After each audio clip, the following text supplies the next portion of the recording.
함께 만들어가는 방송 LBC 방송국입니다. Lecture and Broadcasting for Culture. 너의 모습이 보인다. 길고 아름다운 그런 너의 모습이 보인다. 나는 너를 가지고 싶은데 아직 내 손이 닿지 않는다. 아니, 닿아서는 안 되는 것일 수도 있겠지. 나는 그렇게 나를 억제한다. 도저히 못 참겠다.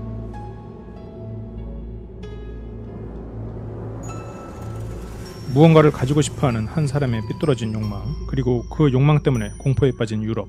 이 범행의 진실은 무엇일까?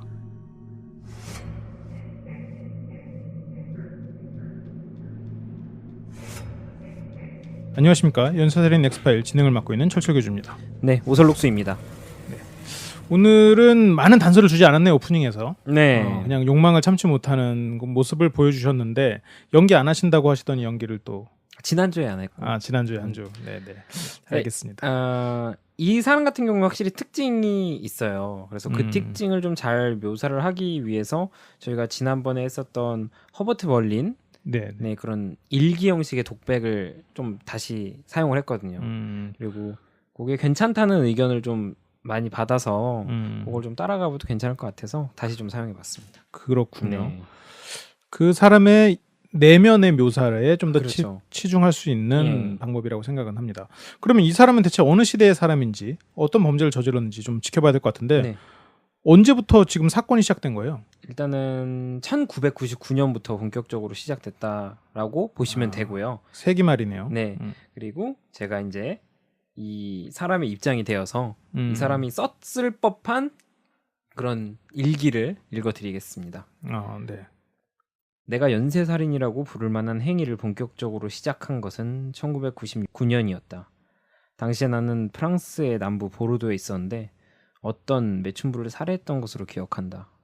그리고 2년 뒤 2001년 6월 21일 정확히 기억하는데 스페인에서 독일로 돌아오던 길에 보르도 인근의 한 기차역에서 트럭을 세웠고 산드라 오시포라는 나이지리아 출신의 매춘부를 트럭에 태웠다. 그녀의 머리카락은 참 길었는데 나는 그 여성과 좋은 시간을 보낼 수 있을 것으로 생각했다. 물론 나 말하는 거지. 그녀 얘기하는 건 아니야. 그렇군요. 뭔가 소름 끼치는 독백으로 문이 열렸는데 네. 이 보르도는 와인으로 유명한 지방으로 알고 있습니다.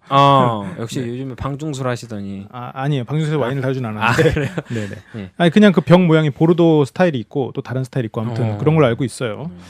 그렇게 유명한 익숙한 이름의 도시 보르도에서 출발을 하는데 네. 키워드가 지금 아까 지역이 프랑스가 남부가 나왔고 네. 그리고 스웨덴에서 독일로 돌아오는 길이라고 스페인. 했어요. 스페인이군요. 네. 스페인에서 독일로 돌아오는 길. 그리고 아까 트럭 얘기가 나왔죠. 네. 그럼 이 사람이 트럭을 몰고 있다는 얘기고 그녀의 머리카락이 참 길었다. 뭐 그런 정도를 얘기를 했네요. 네. 그래서 뭐 순식간이죠. 뭐 기간상으로는 2년인데 첫 번째와 두 번째 살인 사건이 발생합니다. 두 번째 희생자 산드라 오시포 같은 경우에는 보르도에서 약 95km 지점에 도로 옆에 있는 그 도랑에서 이제 25일 발견이 됐는데 경찰이 발견했을 때 이게 살인과 관련된 살인으로서 어떤 뭔가 새로운 증명을 할 수 있는 범인을 추적하거나 할 수 있는 그런 단서를 발견하지 못한 거예요. 그러니까 그렇군요. 그들은 누가 어떠한 방식으로 이 사람을 살해했고 유기했는지를 좀 알지 못했다라는 거죠. 혹시 뭐 선생님 요 두 사건만 가지고 뭐 생각나는 부분이 있으십니까? 이 사건에 대해서는 잘 모르겠는데 우리나라도 이런 비슷한 사건이 있긴 있었어요. 뭐 어느 거라고 언급하진 않겠지만 그렇죠. 이 특히나 이제 그 사건 같은 경우에는 도랑에다가 유기를 했는데 그 도랑 자체가 이제 그 배수로죠. 배수로 그쪽에다 유기를 하니까 워낙 습기가 지잖아요. 네. 그러니까 이제 상체가 부패가 너무 심해서 네. 어떻게 죽었는지 알 수가 없는 뭐 그런 사건도 있었는데 지금 이 사건 같은 경우에는 4일밖에 안 됐잖아요. 네. 그래서 그렇게 부패가 진행되지 않았을 것 같은데 네. 왜 어떻게 이런 살해 방식을 찾지 못했을까라는 의문이 좀 들긴 하지만 확실한 건 지금 이 범죄자가 이런 사체나 범행 대상에게 존중은 없었던 것 같네요. 네. 존중이 없었던 거 확실한 것 같고 그 이외에는 좀 더 지켜봐야 될 것 같은데요. 네. 그러면 이제 다음 이야기를 또 들려드리겠습니다. 네.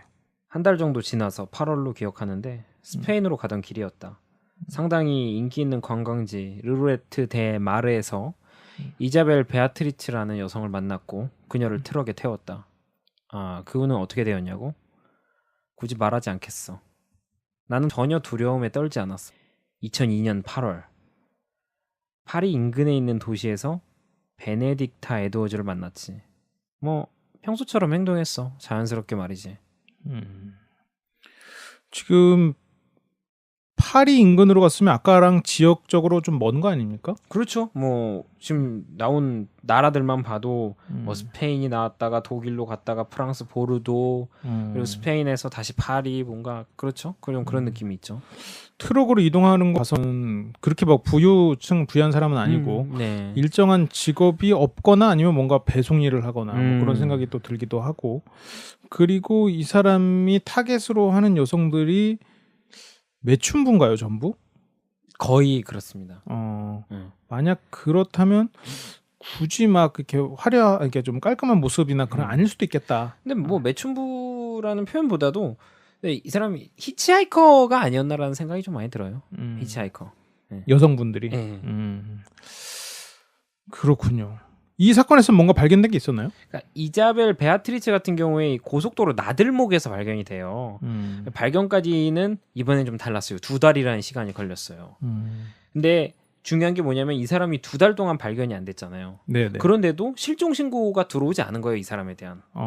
반면에 프랑스 경찰은 이 에드워즈 사건에서 약간 단초를 하나 발견하거든요. 네네. 그게 뭐냐면 하나 트럭이 시체 발견 지역을 관통하고 또 사체가 발견되기 직전에 그 트럭의 주인으로 추정되는 사람들이 신용카드를 사용한 것을 포착을 한 거예요. 그러니까 이 사람이 시신을 유기했다라는 표현보다도 시신이 유기된 앞뒤 전후 시점에 이 사람이 가까운 지역을 지나갔고 근처에 있는 지역에서 신용카드를 포착을 한 걸 본 거죠. 어떤 하나의 사람을. 그 정도면 범인을 어느 정도 잡아둘 수 있는 증거가 좀 확보된 거 아닙니까? 그 뭐 정황 증거로서는 이제 어느 정도 확보가 될 수 있다라는 뭐 의심을 가질 수 있을 만한 그런 상황이긴 하죠. 체코 공화국 경찰도 당시에 이제 유사한 시신들이 되게 많았다 그래요. 네. 골치를 막 한참 썩고 있었는데 2003년 6월 보헤미아 서쪽의 필젠과 가까운 고속도로 인근에서 정말로 유사한 사체가 발견이 된 거예요. 네네. 네. 그러니까 뭔가 이 사람에 대한 의심이 프랑스 쪽에 막 일고 있을 때 이 바로 얼마 지나지 않은 1년이 막 지났을 시점에 체코에서도 이런 유사한 사건이 발견이 된 거죠. 프랑스랑 체코면 어차피 육로를 통해서 갈 수 있는 거리이긴 하겠죠. 네네. 제가 이쪽 지리적인 건 잘 모르지만. 네. 그럼 프랑스랑 체코가 공조 수사를 하게 되나요?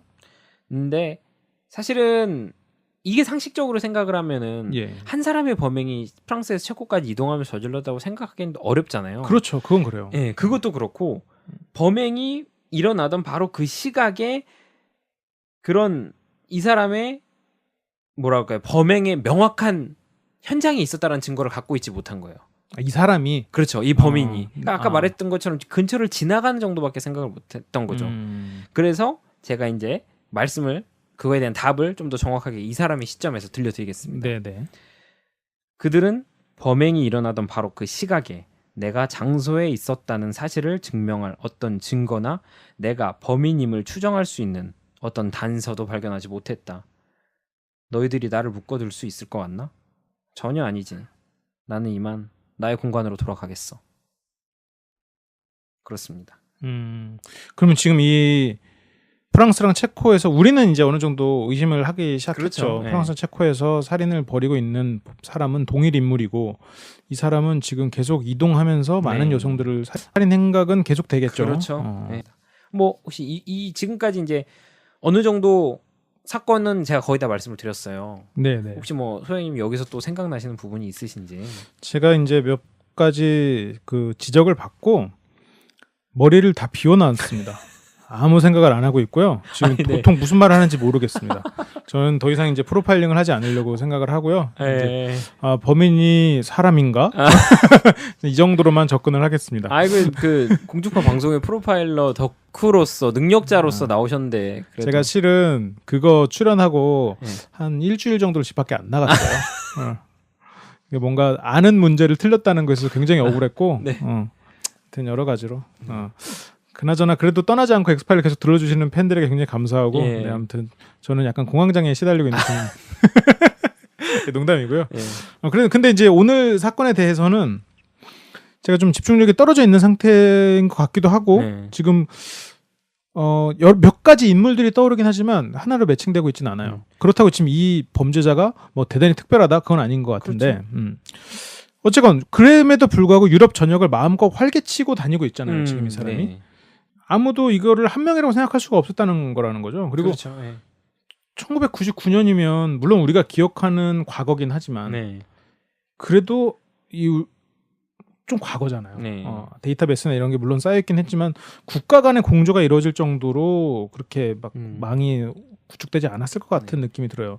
99년도면 약간 나우누리 막 이럴 때잖아요. 아 그렇죠. Y2K? 그렇죠, 그렇죠. 막 그 노래 앨범 하나 다운 받으려면 하루 걸리고 막 그랬어요. 그때는 어디서 비유한 게 생각나는데 그림 이렇게 띄우려면 네네. 그림 이렇게 딱 끊겨서 딱 그렇죠. 약간 머리 가슴배 이런 식으로 맞아요. 곤충처럼 나온다고.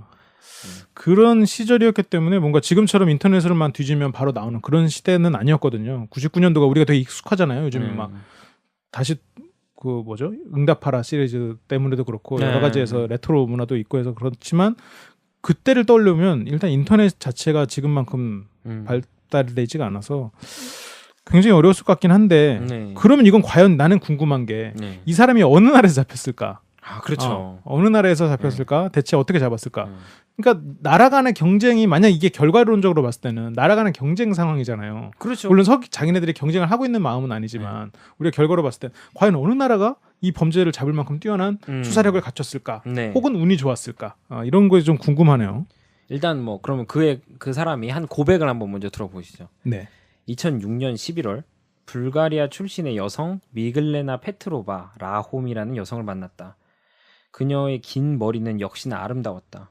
그녀는 자연스럽게 내 옆에 앉게 되었고 나는 언제나 그래왔듯이 내가 무엇을 해야 할지 잘 알고 있었다. 내가 이번 일을 치르고 나서 언제 다시 지금과 같은 마음을 갖게 될지는 잘 모르겠지만 늘 그렇듯 내 마음은 언제나 그랬듯이 때가 오겠지. 그렇게 이제 헤로나에서 멀지 않은 작은 도시에서 이제 여성이 살해가 돼요. 근데 이 범행으로 범인의 꼬리가 잡혀요. 이게 지금 불가리아죠? 그렇죠. 아닌가? 여성이 불가리아 출신이니까 이게 어느 지역이지 그러면? 헤로나면? 잠시만 이게 스페인. 이게 스페인이구나. 네, 스페인. 네, 스페인이고 이 스페인의 이제 헤로나에서 멀지 않은 작은 도시에서 희생자가 발생하는데 이 사건 때문에 범인의 꼬리가 잡힌 거죠. 그러니까 어떻게 보면은 제가 생각했을 때는 이번 사건 보면서 범죄 역사상 참 흔치 않은 우연에 의해서 잡힌 범인이에요. 정말로 흔치 않은 정말 우연 때문에 잡힌 거예요. 혹시 뭐 예상 가는 스토리 있으시나요? 그 지금 흔치 않은 우연이라고 안 말했다면 그냥 잡힐 뻔한 여성이 도망 나와서 뭐 경찰한테 신고를 한다거나 아니면 그 한 여성을 태우는 모습이 CCTV에 어떻게 다 잡혔다거나 그런 걸 생각했을 텐데 흔치 않은 우연이면 혹시 잠복해 있는 여경을 꼬시다가 잡힌 게 아닐까라는 생각이 지금 문득 들었어요. 그렇네요. 지금 오슬로스님 반응은 아니네요, 일단. 아니에요. 네네. 근데 확실히 그것도 충격적이긴 하네요. 그렇죠. 근데 범인이 어떻게 된 거냐면 축구 경기장 밖에 이제 자신의 트럭을 세워뒀어요. 네. 왜냐면은 이 사람은 이제 살해를 했잖아요. 유기를 해야 되잖아요. 밤이 올 때까지 기다린 거예요. 그럼 사체는 지금 안에 있는 거예요? 그렇죠. 주차장 안에서 계속 트럭을 세워놓고 기다린 거예요. 근데 인근에 공장이 있었어요. 바로 인근에. 네네. 공장 직원이 CCTV를 이제 자기가 퇴근을 해야 되니까 뭐 아니면 어떤 것 때문인지 모르겠는데 CCTV가 공장의 이 벽 쪽을 촬영할 수 있도록 각도를 조작하려 했었던 거예요. 네. 그러다가 실수로 전원을 켜버린 거예요. 그러니까 얘는 어떻게 보면 시스템 된 대로 이거 어떻게 되겠어요? 당연히 시스템 된 대로 자연스럽게 경기장 주차장 그 일대를 쭉 훑으며 촬영을 한 거예요. 그 바람에 이 범인의 트럭이 이 CCTV에 담겨버리게 된 거예요. 회사의 로고까지 그냥 딱 확인이 된 거죠. 그렇군요. 그러니까 경찰이 이 근처에서 시신이 발견됐는데 우연히 CCTV가 있어. 이거 한번 조회해 보자. 조회를 했는데 하염없이 밤을 기다리는 웬 트럭을 딱 본 거예요. 그러면 생각이 드는 게 이 트럭의 주인이 범인이거나 아니면 결정적인 목격자 일 수도 있을 것이라고 생각을 한 거죠. 그건 너무 이상한 일이니까. 그렇죠. 그래서 2006년 11월 17일 스페인 경찰이 이 차를 추적을 해서 독일의 쾰른 지역으로 가고요. 그래서 이 범인으로 추정되는 이 사람을 체포합니다. 그렇군요. 예. 근데 이 체포 당시에 이렇게 순순하게 바로 아무 큰 문제 없이 잡았나요? 아니면 트럭을 타고 있었으니까 도주를 했다거나 다른 나라로 뭐 그런 상황은 없었나요? 일단 집에서 체포를 했어요. 아, 집에서. 네, 집에서 이제 옆에 트럭이 있고 이런 상황이 체포가 되는데 처음에는 이제 잡아떼면서 모르는 일이라고 주장을 했죠. 근데 이제 그러다가 갑자기 두통을 호소하는 거예요. 아, 나 머리가 아프다. 그래서 아, 나 저 트럭에 둔 약을 좀 먹고 싶은데 딱 한 거예요. 만약에 제가 범인이에요. 소장님한테 아, 나 머리가 너무 아파요. 그러니까 나 저 트럭에 있는 약 좀 먹고 올게요. 하면은 어떻게 하라고 하실 것 같으세요? 트럭키 달라고 그러겠죠. 갖다 줄 테니까. 그죠? 근데 범인은 어떻게 생각했냐면 먹고 싶어? 갔다 와. 어. 그러면 자기가 그 틈에 도망갈 수 있을 거라 생각을 했던 되게 거예요. 바보 같네요. 그렇죠. 근데 경찰관은 소장님이랑 똑같이 판단했어요. 예. 내가 직접 약 가지고 올게. 당연하죠, 그건. 그래서 딱 차로 딱 갔는데 운전석과 조수석 사이에 그 공간 있죠. 네네. 거기서 폴라로이드 사진을 3장을 발견한 거예요. 모두 희생자와 관련된 것이었고. 경찰한테 가서 증거물 확보하라고 한 거나 마찬가지가 됐네요. 그렇죠. 근데 자기가 생각했을 땐 그게 아니었죠. 그렇죠. 트럭을 네. 타고 도망쳐서 그렇죠. 자기는 어차피 도시를 왔다 갔다 하고 있었으니까. 네. 뭐 아니면은 명확한 증거가 없으니까 아 맞다 폴라로이드 카메라 갑자기 생각나서 이거 유기해야겠다. 뭐 생각했을 수도 있겠죠. 그럴 수도 있겠네요. 근데 뭐 경찰이 이거 얼마나 노련합니까? 이건 뻔하다는 사실이 이미 예측했을 거예요. 당연하죠. 네. 그 상에서 누가 가서 약 갖고 와라고 하겠습니까? 네. 참 말이 안 되는 둘이. 네. 그렇게 해서 체포가 됩니다. 그러면 잔인한 범행을 저질렀지만 네. 치밀하지 못하고 멍청한 거에 가까운 모습을 체포 순간에 보여줬던 이 사람은 누굽니까? 네, 폴커 에케르트. 독일에서 태어난 폴커 에케르트라는 사람이고 폴커 에케르트. 예, 저희가 이 스토리를 따라왔듯이 이게 하나의 나라의 공간에서 계속 벌어진 연쇄살인이었으면 상당히 일찍 잡혔을 수도 있을 거예요. 그럴 수도 있겠네요. 예, 근데 이거 워낙 각지에서 발생한 데다가 그 사건의 유사성을 예를 들어 뭐 인터폴에 의해서 수사가 됐다. 뭐 그런 거면 어떻게든 뭐 묶여서 확실히 확보가 빨리 돼서 체포가 빨리 될 수도 있겠죠. 근데 이제 그렇지 못한 어떻게 보면 환경적인 왜냐면 우리 주변에 있는 좀 뭐 부모님 세대 정도네요. 저희 아버지 어머니는 나이랑 뭐 조금 약간 비슷한. 그러니까요. 요즘 이 방송을 듣는 분들은 아무래도 좀 젊은 분들도 계시니까 그분들의 어머니 정도 세대고 10년 전. 그렇군요. 나이가 그렇게 많은 나이는 아니었네요. 네, 그렇죠. 범행 당시에도. 그렇네요. 한 40? 네, 99년이었으니까. 네, 40 정도 나이네요. 그러면 이 폴커 에케르트의 어린 시절, 뭐 가정 환경에 대해서 특별하게 얘기해 줄 만한 게 있을까요? 근데 이 폴커 에케르트가 1959년 7월 1일에 태어났다라는 점은 확실하게 이제 기록이 돼 있는데 어린 시절면 이 가족 환경에 대해서는 크게 추적이 되지 않아요. 그래서 어떻게 보면은 가정 환경이 정말로 특출난 게 없이 너무 평범했기 때문인지 이제 좀 그러한 이유 때문에 기록 자체를 확인하는데 좀 어려움이 많았거든요. 우리나라 나이로 10살이 되던 해죠. 예. 여동생이 있었는데 여동생 자비네라는 여성이 갖고 있었던 인형에 푹 빠져 있었어요. 인형? 네. 그러니까 제가 지금까지 틈틈이 그 표현을 했어요. 긴 머리. 맞아요. 희생자 그녀의 긴 머리. 이게 만약 눈치가 있으신 분이면은 떠올리셨을 수도 있어요. 혹시 근데 이제 이 긴 머리에 말 그대로 인형의 긴 머리에 매료가 돼서 툭하면 그 인형의 막 긴 머리를 쓰다듬으면서 왠지 모를 흥분감을 느끼곤 했다는 거예요. 그리고 그를 통해서 이전까지 알지 못했던 자신의 새로운 면을 발견하게 된 거죠. 근데 그 긴 머리에 패티시가 있는 사람들은 생각보다 많긴 해요. 그럼요. 그거 자체가 특별하진 않은데 지금 이제 그것이 좀 광기에 그렇죠. 또 물드는 순간이 또 있었겠죠. 네. 근데 어쨌건 이것도 평범하진 않네요. 네. 10살짜리가 이런다는 건 평범하지 않은데 그럼 이게 계속 지속이 됐나 봐요? 그러니까 뭐 자기 어머니의 머리핀에서도 유사한 감정을 느꼈다고 하니까. 근데 이게 3년 정도 지났을 무렵에 이 에케르트가 이거에 지루함을 느낀다 그래요.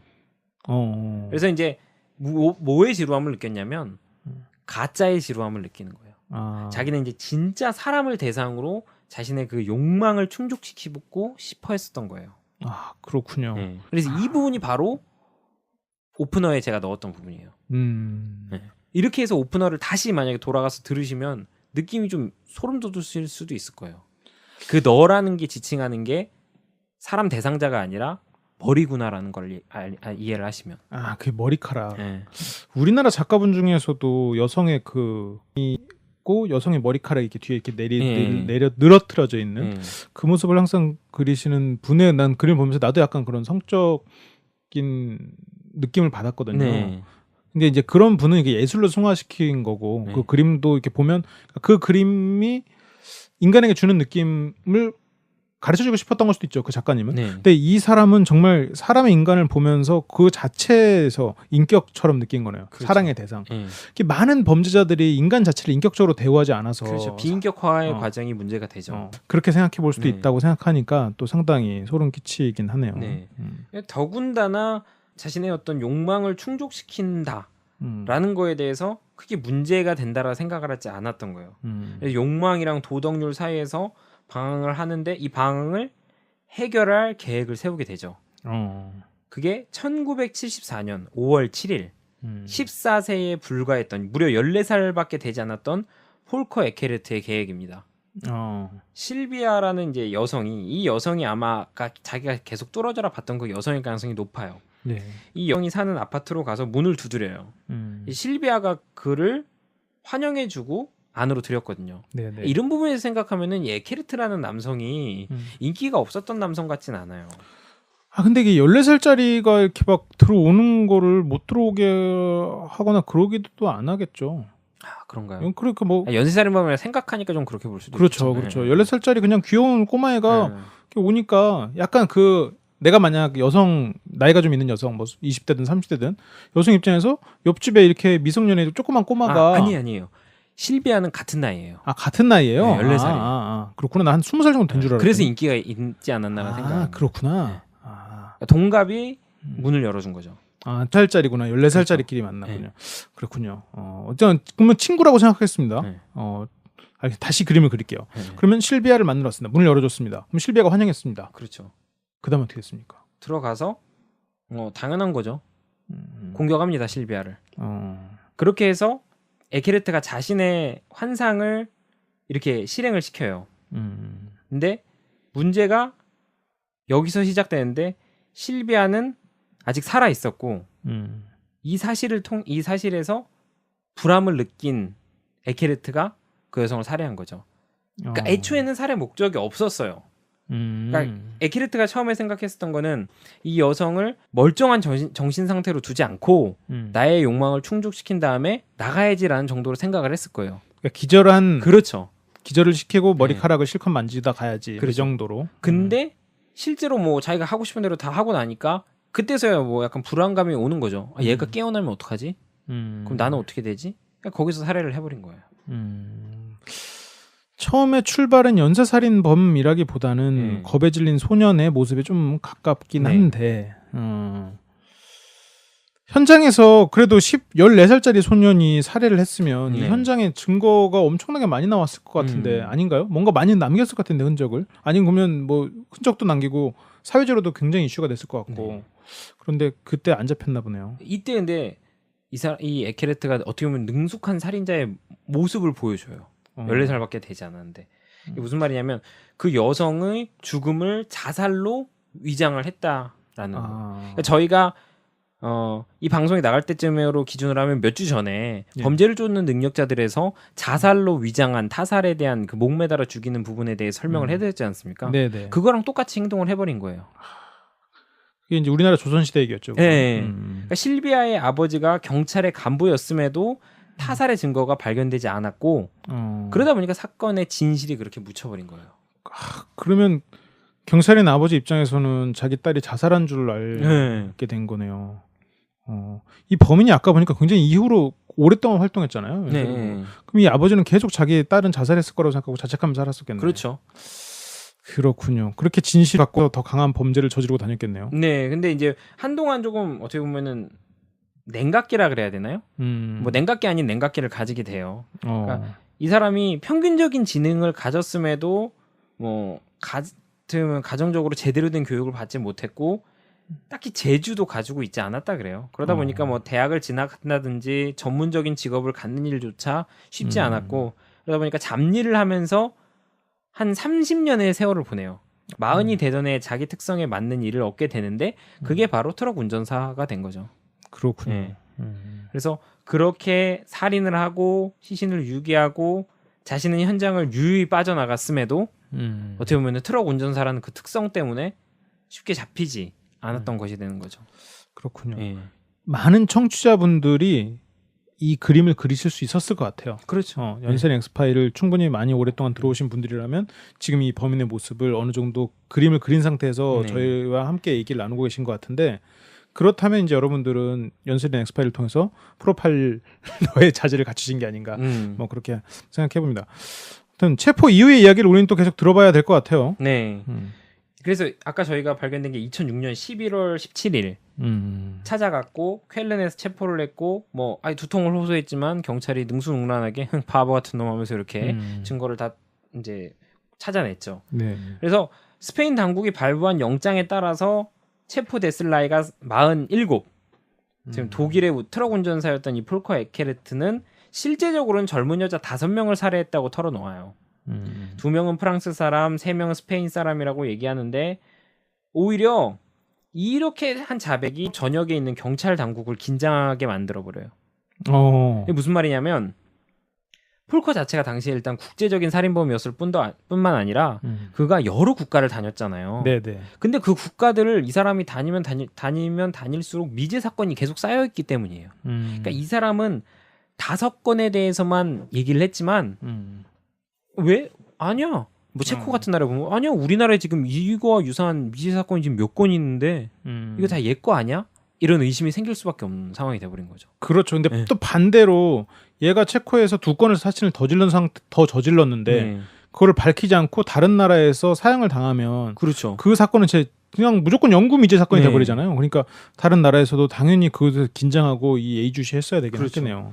그러다 보니까 이 사람의 차에 있는 트럭에 있는 운행 기록을 조사함으로써 추가적으로 사건들이 더 발견이 되고요. 그다음에 경찰이 이때 14살에 에케르트가 실비아를 살해했다는 건 역시 밝혀냅니다. 그러니까 어떻게 보면 실비아의 죽음이 발생되고 나서 33년 정도가 흐르고 나서야 이 밝혀지게 된 거죠, 진실이. 그렇군요. 그것 말고도 이제 아까 소장님 말씀하셨던 대로 국제적 경찰들의 노력에 의해서 50여 건이 넘는 살인 및 살인 미수 사건들을 밝혀냅니다. 그러니까 예를 들어서 트럭을 사기 전에도 어떤 특정 국가에서 뭐 성폭행을 하고 합의를 했다든지 네. 하는 이런 식의 사건들까지 다 찾아냅니다. 엄청나게 많은 살인과 다른 범죄를 저지른 사람이었네요. 그렇죠. 다만 뭐 에케르트는 오로지 이제 이 자기가 말했던 자백했었던 사건들에 대해서만 인정을 합니다. 나머지 사건에 대해서는 어떻게 물어도 입을 굳게 다뭅니다. 아 그렇군요. 예. 그리고 운행 기록이 그 당시에 장착이 돼 있었나 보네요. 외국은. 그러니까 뭐 차에 뭐 붙어 있는 무언가가 아니었을까 싶은데 아니면은 개인적인 생각은 배송 기록 그걸 통해서 운행 기록. 제가 그걸로 박사 논문을 썼거든요. 아 정말. 그래갖고 우리나라에 대해서 운행 기록 장치에 대해서는 잘 네. 아는데 네. 이게 해외 사례를 제가 조사했다가 까먹고 잊었네요. 아 또, 네. 네. 미안합니다. 괜히 분위기 나. 아니. 그래서 그러면 이 사람의 형이 혹시 집행이 됐나요? 아니면 아직까지 살아있나요? 이거 얼마 전 일이어서. 그렇죠.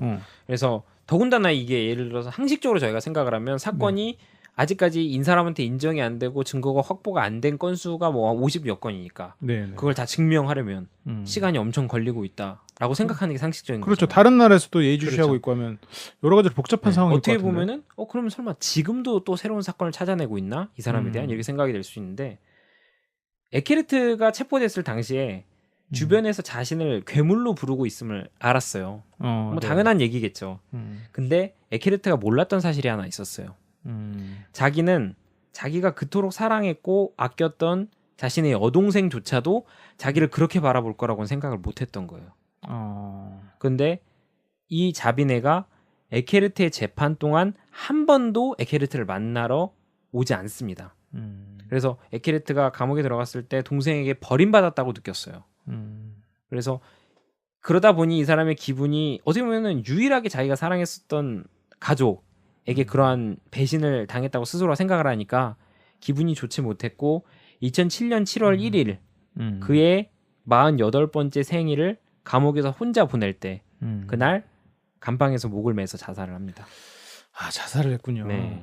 근데 그 말을 들으니까 지금 폴커 에케레트가 사랑했던 한 사람은 그냥 여동생이 아니었을까. 그러니까 어떻게 보면 좀 근친상간에 가까운 마음을 가지고 있었던 거죠. 여동생이 그렇지 않다는 얘기가 아니라 이 사람은 정말 그러니까 동생을 사랑하는 마음이 아니라 여자를 사랑하는 마음으로 동생을 사랑했고 동생의 빛나는 곳이 가장 동생 중에서 좋아하는 곳이 머리카락. 그러다 보니까 이제 그것을 다른 여자에게 투영시키기 위해서 그런 머리 긴 여성을 찾아다니면서 죽인 게 아닌가 라는 생각이 드는데 아무튼 여기까지 폴커 에케레트의 죽음까지 들어봤습니다. 그럼 폴커 에케레트에 대한 분석 내용 좀 한번 좀 들어볼까요? 사실은 이걸 갖고 온 가장 핵심적인 이유는 저희가 연쇄살인 엑스파일을 따라가면서 패티시즘에 대해서 명확하게 딱 얘기를 한 적은 없잖아요. 아, 그렇죠. 그래서 그 부분을 좀 얘기를 해보고 싶어서 가져왔었습니다. 그래서 정신분석학적인 의미에서 패티시즘이라는 용어는 어떤 사람이 이성과 연관된 물건, 뭐 가령 구두, 속옷, 스타킹 등 개인적인 물품이나 특정한 신체 부위에 대해서만 성적 자극을 받는 이상 증상이라고 한다고 해요. 이제 그 사람들이 말하기를 이 패티시스트 들은 그런 물품 자체에 집착을 하기 때문에 사실상 그 대상자인 이성에 대해서는 부수적인 편으로 생각한다라는 거예요. 그러니까 그 특정 물품을 소중해야지 그거를 착용하고 있는 그 사람에 대해서는 뭐 부수적으로 생각한다. 그러니까 뭐 진실 여부는 정확히 모르겠어요. 이건 이제 분석하는 사람들이 그렇게 얘기를 했다 그래요. 근데 패티시즘 자체는 이 사람들 동의하는 게 뭐냐면 본질적으로 해로울 게 없다라는 게 이 사람들의 의견이에요. 근데 이제 존 더글라스 같은 경우에 무슨 얘기를 했냐면 자신의 저서 동기의 해부라는 책에서 정상적인 미국 남성들 가운데 상당수는 레이스가 달린 검은 속옷을 보면 흥분한다 라고 지적을 했다 그래요. 뭐 잘 모르겠어요. 자기가 그것을 보고 뭐 흥분을 해서 그렇게 적었는지. 자, 이제 패티시에 대해서는 제가 좀 잘 알지 않습니까? 그렇죠. 이게 강남 오빠에서 한번 제가 연애운수나 연애 상담을 또 오랫동안 했기 때문에 패티시가 있는 사람이 자기가 고민을 보내기도 하고 뭐 자기 남자친구 여자친구의 패티시가 너무 힘들다라고 얘기를 하기도 하는데 그래서 패티시에 대해서 공부를 좀 했었던 걸 잠깐 말씀을 드리면 패티시가 원래는 프랑스에서 시작이 됐다고 그래요. 그 용어 자체는 발음이 어떻게 되죠? 패티시인데 프랑스어는 뭐라는지 모르겠어요. 아, 그래요? 네. 근데 그 원래 뜻은 숭배, 숭배라는 뜻이라고 합니다. 숭배. 그러니까 무언가를 숭배하는 행위. 그게 패티시인데 그 패티시가 생겨나는 프로세스는 상실이라고 생각하시면 돼요. 내가 한 여성의 스타킹을 좋아한다고 생각을 하면 내가 스타킹 신은 한 여성을 좋아했는데 그 여성이 떠났어요. 그러면 내가 그 스타킹만 남은 거잖아요. 아, 남은 게 그거밖에 없으니까. 그러니까 스타킹이 내 손에 안 남아 있어도 내가 취할 수 있는 건 그 여성이 아니니까 그 여성의 오브젝트를 취할 수 있고 그 어느 순간 그게 더 사랑이 하게 되는. 그래서 그 여성은 떠나고 그 스타킹만 남으니까 그 스타킹에 다른 여성이 들어가 있어도 그 여성을 사랑할 수 있는. 그리고 그런 상황에서 더 흥분하는 그런 것들이죠. 근데 이런 패티시는 솔직히 대부분의 사람이 많이 가지고 있어요. 뭐 여성분들이 많이 가지고 있는 패티시는 이제 제복 패티시. 여성분들이요? 네. 제복 패티시나 정장 패티시. 그러니까 여성분들은 이제 정장을 입고 멋있는 뭐 어린 시절에 뭐 아버지나 아니면 뭐 오빠들의 모습을 보고 좀 환상을 품은 거죠. 아, 저렇게 남자의 성공한 모습, 나를 아껴주고 그러다가 이제 그 사람들과 거리가 좀 생기고 다시 내가 이제 사랑할 나이가 돼서 남성을 보니까 이제 그런 남성에 대한 환상 그런 게 이제 패티시로 남아 있는 경우도 있고 뭐 군복에서도 그렇고 뭔가 지켜준다는 그런 것 때문에 지켜준다는 표현도 쓰면 안 되나? 아니 괜찮습니다. 아무튼 이제 그런 것들이 패티시 남성 중에 많이 가지고 있는 건지 뭐 스타킹도 많이 가지고 계시죠. 예전에 위인들 같은 경우에도 이상한 패티시를 가진 사람들이 많다고 그래요. 소문으로는 프로이트도 아무튼 하얀 굉장히 더러운 패티시를 가지고 있는 사람도 많았고 뭐 히틀러도 이상한 패티시가 있었고 관심 있으신 분들은 뭐 패티시 찾아보시기 바라고 방송에서 말하기 좀 애매한 부분들이 좀 있네요. 그러니까 이제 말씀하신 그런 부분대로 사실은 어느 정도의 그런 사람이라면 갖고 있을 수도 있는 상당히 그런 공통분모가 존재하는 건데 문제는 연쇄살인범들이 가지고 있는 패티시즘은 극단적인 형태로 표출이 된다는 거예요. 그러니까 얘네들은 항상 극단으로 가기 때문에 보통의 사람들과는 다른 결과물을 낳아버리게 되는 거죠. 그러니까 존 더글라스에 따르면은 연쇄살인범들의 72% 정도가 성장기에 패티시즘에 골몰한 적이 있다라고 얘기를 해요. 그러니까 이 골몰이 우리가 생각하는 그런 수준이 아니라 폴커 에케르트처럼 뭔가 좀 더 그 단계가 심화돼 있는 그런 거죠. 그래서 연쇄살인범들이 희생자들의 물품 중 일부를 기념물로 갖는 건 역시 패티시즘 충동 때문이라고 존 더글라스는 말을 해요. 그러니까 뭐 예상 가능하겠지만 개 중에는 이러한 물품을 통해서 범행 당시의 상황을 떠올리고 뭐 자위를 하는 그런 살인범들도 있다라는 점에서 기념물이라는 거는 본질적으로 그들에게 강렬하고 변태적인 쾌락을 다시 제공해주는 그런 대상물이 되는 거죠. 그러니까 에카르트 역시 존 더글라스의 분석을 뭐 크게 벗어나지 않는 것 같아요. 어떻게 보면. 그렇죠. 그러니까 우리가 이제 패티시를 떠올릴 때 성적인 흥분을 빼놓고 말할 수는 없잖아요. 그러니까 그냥 섹스의 순간이라고 말을 한다고 하면 패티시의 가장 몇 가지 단계가 있어요. 근데 가장 얕은 단계는 예를 들어 스타킹을 아까 예를 들었으니까 스타킹 신은 여성이면 좀 더 이뻐 보이는데 그래서 그 여성과 그냥 일반적인 성관계를 갖는 거, 이게 가장 이제 아래 단계. 그 윗 단계는 스타킹을 신은 여성과 관계를 갖고 싶은 거. 그 윗 단계는 스타킹만 있어도 자유를 할 수 있는 거죠. 아, 물건만 가지고 있어도. 아까 말했던 폴커 에케르트처럼 할 때 잠깐 앞부분 설명할 때 대상자를 부수적인 존재로 치는. 그렇죠.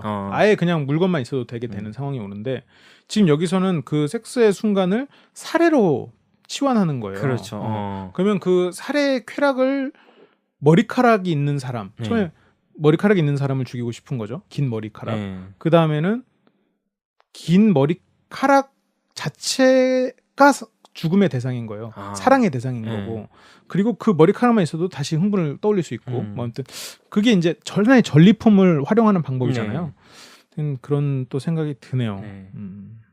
그거에 대해서 잠깐 말씀드릴 수 있는 게 연쇄살인범에 대해서 설명할 때 기념물이랑 전리품이 있다 그래요. 두 개 다르다 그러는데 기념물 같은 경우에는 저희가 말했던 것처럼 그 머리카락을 통해서 환상으로 들어갈 수 있는 어떻게 보면 매개체라면 전리품은 자신의 범죄 자체를 과시하기 위한 거죠. 그렇네요. 범행 방식을. 그러니까 내가 뭐 이렇게 살해했다, 약간 그런 식의 광고란 표현보다는 여튼 뭐 과장을 했었던 그런 느낌이 있는 거라고 합니다. 큰 범죄에서는 비슷할 것 같지만 분명히 다르네요. 그러면 이거는 좀 약간 좀 기념물을 만들 만한 폴카렉트 그런 쪽에 가까울 것 같네요. 그래서 그러고 두 번째에 대해서 말씀을 드리면 혼자이기보다 옆에 어떻게 보면 자신만이 특정해둔 대상을 두고 싶었던 남자라고 얘기를 했어요.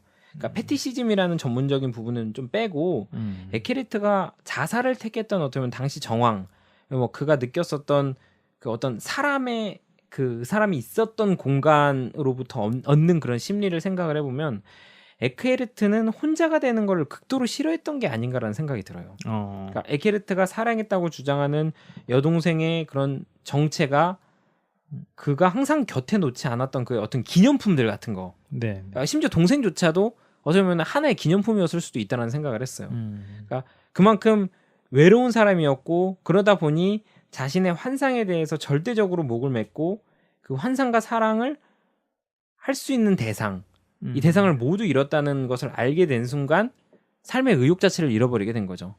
또는 어떻게 보면은 감옥에 들어 있으니까 나는 환상도 가질 수 없고 내 여동생도 나를 만나주지 않으니까 나는 어떠한 내 욕망을 충족시킬 수 없구나 라는 측면에서 삶의 의욕을 잃었던 것 같아요. 그러니까 그런 측면에서 보면 외로운 사람이면서도 실제로 그가 가지고 있었던 거는 그러니까 존재하지 않는 삶. 그러니까 무슨 말이냐면 실제하지 않는 삶인 거예요. 그렇죠. 그냥 환상 같은 삶인 거예요. 그런 삶 속에서 살다 간 것 같아요. 이 사람의 모습을 보면. 이거를 우리 주변으로 조금 끌고 오면 그 약간 막 자기의 슬픔과 애정 결핍을 과시하면서 이성의 사랑을 갈구하는 무리들이 있습니다. 오설록 씨는 그렇다는 건 아니고요. 이제 그런 사람들이 극단적으로 발현되면 이렇지 않을까. 지금 방금 오설록 씨 말한 그렇지 않을까. 그래서 괜히 그런 모성애를 자극한다고 해서 그런 사람에게 빠지지 마세요, 여러분. 아무튼 그렇습니다. 그러면 오늘의 if 한번 좀 얘기를 해볼까요? 혹시 생각하신 게 있나요? 두 가지를 생각을 해봤어요. 두 가지나요? 하나는 좀 평범한 거고 하나는 뭐 좀 다른 거긴 한데 둘 다 평범한부터 한번 들어볼게요. 14살에 관련된 거예요. 평범한 거는 14살에 얘가 현장을 조작을 했지만 잡혔다면 잡혔다면이라는 생각을 해봤어요. 그럼 뭐 만약에 정상적으로 어떻게 보면은 정신적인 문제가 있었다 이래서 뭐 치료가 받거나 하면은 이 사람이 이런 끔찍한 연쇄살인범이 되진 않지는 않았을까. 그렇죠. 메리벨 정도로 끝났겠죠. 아, 예, 뭐 네. 네. 그런 생각을 해봤고 다른 거는 네네. 똑같이 14세에 초점을 맞췄는데 14세에 내가 이 여성의 그러니까 소장님이 아까 말했던 패티시의 맨 제일 낮은 하위 단계처럼 이 여성을 하고 사랑에 빠져버리는 거예요. 실비아랑. 그래서 네 여자의 머리가 예뻐서 어떻게 보면 그냥 이런 머리 스타일을 가진 여자가 이상형이고 실비아를 어떻게 보면 내가 잘 이렇게 연애를 할 수 있지 않을까. 이렇게 막 고민을 해서 실비아를 어떻게 보면 소위 말해서 꼬시게 되는 거죠. 그러면은 만약에 이 사람이 그런 면에서 뭔가 발현이 되면 영원한 첫사랑에 성공했다면 뭐 그런 것도 있고 카사노바가 되지 않았을까. 그러니까 왜냐면은 실비아랑 어떤 사이인지는 잘 모르겠어요. 근데 14살짜리가 똑똑똑해서 한다고 막 문 이렇게 열어주고 쉽게 들어와 아버지도 어머니도 없는데 야 들어와 놀자 이렇게가 가능한가요? 그러니까 저는 그래서 에케르트가 상당히 매력적인 남자였을 거라는 생각이 들어요. 이 어렸을 때 나이에. 뭐 플립이란 영화가 떠오르긴 하는데 뭐 이 나이 또래 남성들은 자기가 매력적인지 아닌지 잘 모르죠. 그렇죠. 여자가 느끼지 않았을까. 그럴 수도 있을 것 같네요. 그래서 막 카사노바가 됐을 것 같아요. 그러니까 연쇄살인범으로 진행이 된 게 아니라 환상을 정상적으로 해소를 한 거죠. 그렇죠. 그러면 카사노바가 되지 않았을까. 긴 머리 여성만 보면 꼬시는. 그런가요? 뭐 그 정도는 네. 뭐 요즘에 사람들 자기 취향에 따라서 이성을 만날 수 있는 거니까. 그래서 뭐 여기 보면 쾰른 오빠의 연애운수 이런 이제 조언을 하지 않았을까 네. 생각을 해봤습니다. 그럴 수도 있었겠네요. 저는 생각을 한 게 여동생이 아니라 남동생이었다면. 남동생이었다. 그래서 남자만 있는 집안인 거야. 그래서 이런 패티시가 생길 수가 없는 거지. 집안에 다 빡빡머리 남자밖에 없는데. 로봇의 머리를 만지고 싶다는 생각을 하려나? 그러니까 처음부터 인형 머리카락을 보고 좋아하지는 않았을 거 아니에요. 그렇죠. 그러면 이 사람의 이런 게 어떻게 발현됐을까? 라는 생각이 들어요. 하면은 시초가 어떻게 보면 여동생일 수도 있다. 나는 여동생이라고 봐요. 내가 조금 이 상황을 좀 과장해서 생각하자면 얘가 여동생과 근친을 시도하다가 부모에게 걸려서 굉장히 혼나진 경험을 갖고 있지는 않을까라는 생각이 좀 들어요. 그러니까 자기가 그게 근친인지는 모르고. 그렇죠. 그렇다가 이제 부모한테 이제 엄청나게 혼나고 그걸 이제 억압하면서 그걸 인형에게 돌리지 않았나. 이제 그런 생각이 드는데 물론 이건 저 혼자 하는 생각입니다. 네. 그래서 만약 그냥 남동생들끼리 있는 그런 집안이었다면 뭐 이런 억압된 성이 있을 리도 없죠. 왜냐면 지금 가족 간에 그런 성적인 흥분을 그렇죠. 할 리가 없으니까. 그러면 오히려 지금 이렇게 연쇄살인마까지 되지 않지 않았을까 라는 생각이 들어요. 물론 그렇다고 여동생이 됐다 이런 말은 아니지만 이 사람에게 분명히 문제가 있는 사람이었겠지만 그렇죠. 좀 더 늦춰지지는 않았을까 라는 생각도 좀 듭니다. 근데 뭐 물론 저의 잎은 항상 좀 논쟁을 유발하기 위한 목적도 좀 있기 때문에 논쟁을 잘 유발하시는 것 같아요. 그러니까 그 생각하지도 못하는 그 부분을 잘 짚어내시는 것 같아요. 네네. 사람들은 싫어할 수도 있어요. 여태까지 뭐 아무 잘 말씀 안 하셔가지고. 그래요. 네. 사람 속으로 이제 이걸 욕을 해마라 막 이런 정도로 생각하고 있을 수도 있어요. 네. 네, 알겠습니다. 그러면 이제 마지막으로 기타 이야기 혹시 들려줄 만한 게 있을까요?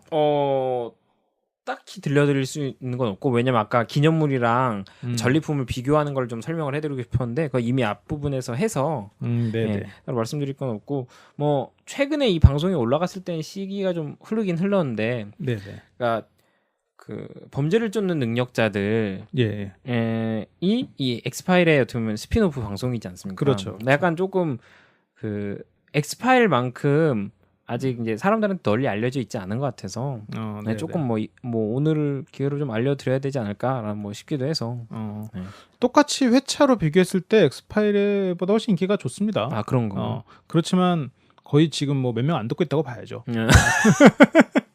아니 힘들게는 아니더라도 약간 나름 재밌게 티저도 만들었는데 티저에 대해서 사람들이 막 이렇게 뭐야 수준 낮네 라고도 얘기해 주실 줄 알았는데 말씀 없으시길래 청취자분들의 우쭈쭈가 필요한 상황이다. 아니 우쭈쭈는 아니더라도 욕이라도 해주셨으면 좋겠어요. 그렇다고 욕 먹으면 비올한테 욕한다면서요? 욕 안 합니다. 그래요? 욕 안 합니다. 네. 그럼 저는 항상 겸허한 마음으로 받아들이겠습니다. 네, 알겠습니다. 그럼 LBC에서는 다양한 방송을 시도를 하고 있어요.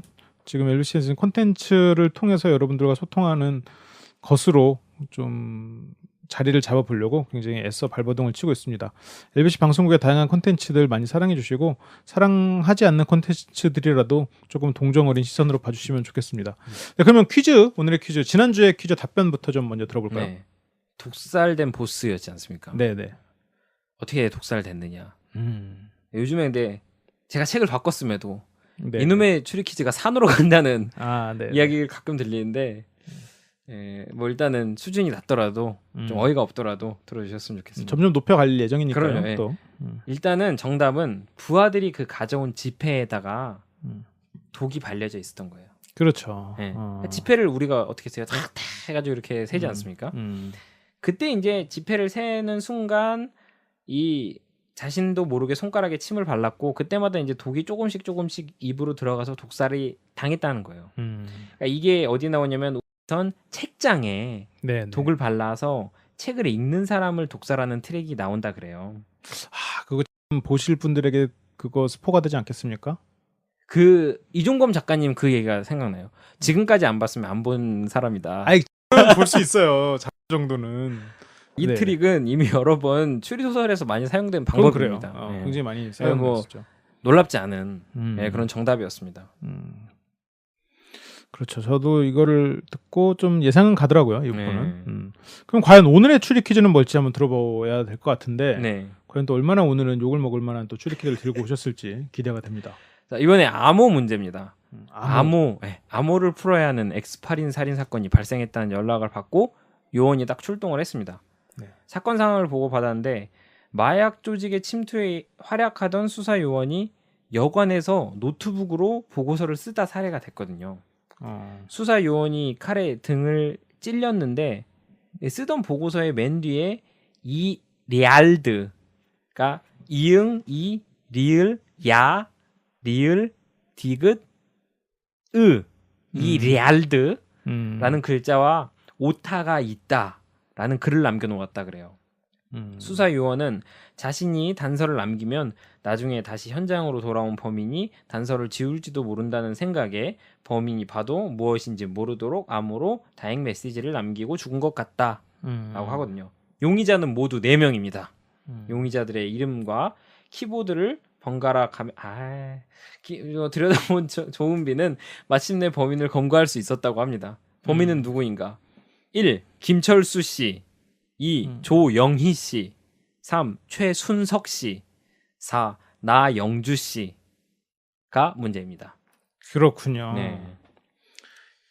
이건 뭐 아는 사람만 아는 얘기지만 제가 암호 해독으로 좀 일각에 있는 사람입니다. 정말입니까? 제가 암호 해독으로 상을 받은 게 있어요. 이거는 정말 대부분이 모르는 사실인데 제가 아무튼 하여튼 한 지역에서 2번째 정도의 암호 해독 실력을 가지고 있어서 그 당시에 지금은 아닌데 근데 이 문제 잘 모르겠네요. 네. 농담이고 어느 정도 그림이 그려지네요. 네. 제가 헛소리 해봤습니다. 네. 하여튼 여러분들도 아마 어느 정도 눈치채지 않았을까? 네. 생각이 드는데 힌트를 드릴까요? 아니요 안 주셔도 될 것 같아요.